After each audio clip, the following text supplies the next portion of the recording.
faire des menus horizontales ou, dans le fond, ou une liste normale comme ça. Ils sont très, très, très répandus sur le web, même au niveau de la mise en page pour aller faire des grilles. Enfin, dans plusieurs éléments, on va utiliser les listes pour faire des éléments de mise en page et de structure en HTML. Alors, on va aller voir juste la base de ces listes-là, comment ça fonctionne. Donc, j'ai ici, dans le fond, une liste d'éléments et je vais les mettre en forme à l'aide d'une liste. Alors, la première chose en haut, c'est qu'on va décider si ça va être un UL ou un OL. Alors, c'est bien simple. UL, il y a un Unrelated List. Ce que ça fait UL, c'est que ça vient mettre des boulettes, des points ou des images. Et OL, Ordinated List, ce que ça vient mettre, c'est que ça vient mettre des numéros. On va faire ça juste pour le début pour que ce soit plus facile à comprendre. Donc, on va y aller avec une Ordinated List ici. Alors, une fois que j'ai fait ça, ça vient prendre tout ça et ça le met dans une liste. Et là, ce qu'il faut que je fasse, c'est que j'aille dire à chacun des éléments qu'il est un élément de liste. Donc, je vais chercher LI comme cela. Donc, en mettant mon LI pour chacun des éléments, voilà ici, commande X, commande V, je vais aller dire que chacun de ces éléments-là est un élément de liste. Donc, je vais descendre et à chacun je vais venir coller mon LI, je vais venir coller mon LI à chacun des éléments. Donc, j'y vais un petit peu rapidement ici. Je fais juste commande V, puis commande avec ma flèche de droite pour me rendre à la fin des lignes. Voilà, j'en ai 15. Voyons, ici, commande V. Et commande V et mon LI ouvert, donc pas oublier d'ouvrir notre LI bien sûr. Donc le bracket n'est pas bien content avec moi parce que j'ai procédé à l'envers.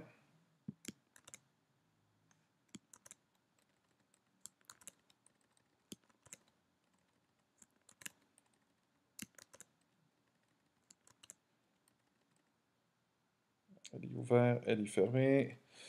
Et bon, je vais juste effacer la fin parce que ici, bracket a complété pour moi, il n'était pas bien content de la manière dont je procédais. Donc on va y aller comme ça. Alors j'ai au fond une liste ici, donc OL, LI, LI, LI, LI, LI, LI. Je vais sauvegarder ça. On va aller voir qu'est-ce que ça donne.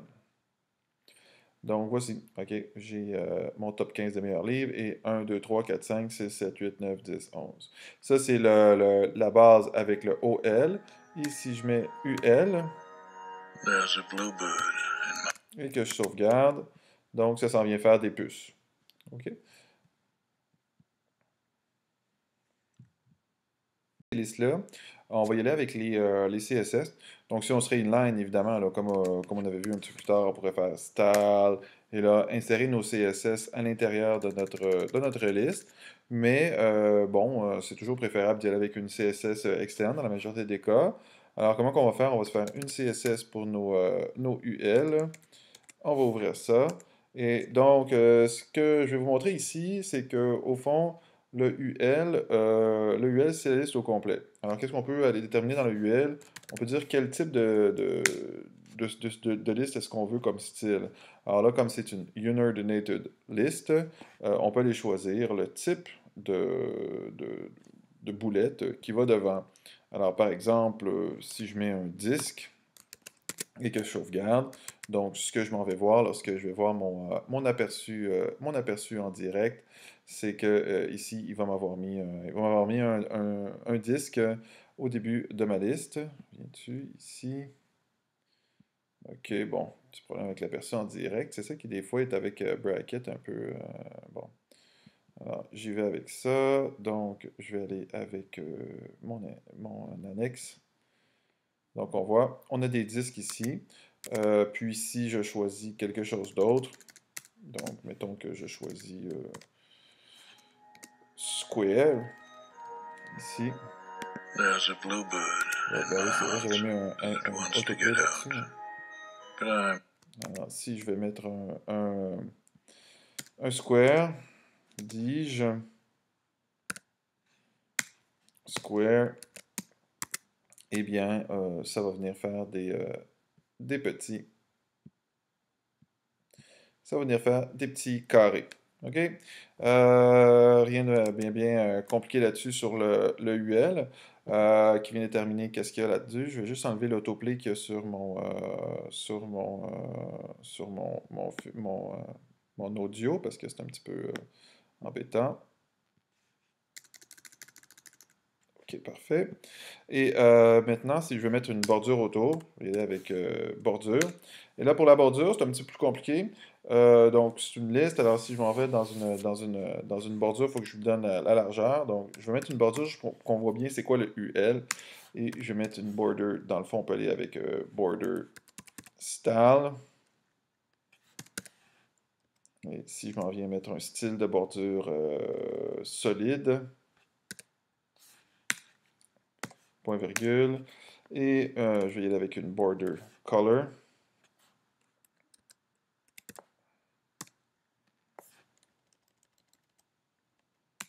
Ici, et tiens, je vais me prendre une bordure noire, juste pour qu'on voit bien.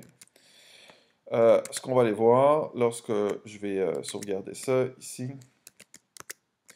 c'est que ma liste, il se retrouve à avoir une bordure tout autour.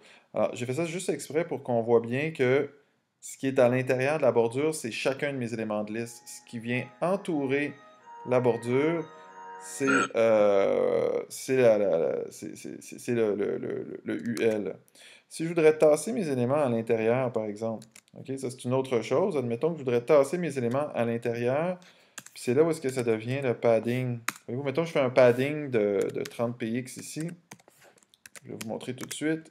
Si je m'en viens dans voir mon document, voyez-vous, il a poussé 30 pixels de chaque côté de mes éléments.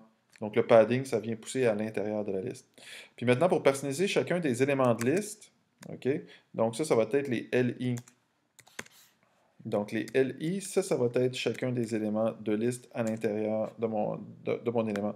Regardez, juste pour que ce soit, juste pour s'amuser un petit peu, là, je vais aller mettre mes bordures sur mes LI. Juste voir qu'est-ce que ça va donner. Ce qui va arriver, c'est que chacun des éléments de liste va avoir une bordure autour, parce qu'au fond, chacun des éléments de liste est aussi un bloc là, qui est possible d'entourer. Bon, c'est pas très très beau, là, c'est pas ce que je cherche, donc je vais juste supprimer ça. Je vais mettre quelque chose qui pourrait être conséquent avec les listes. Alors, qu'est-ce qui pourrait être conséquent avec les LI? Ben, c'est qu'on pourrait y aller avec, par exemple, un padding pour chacun.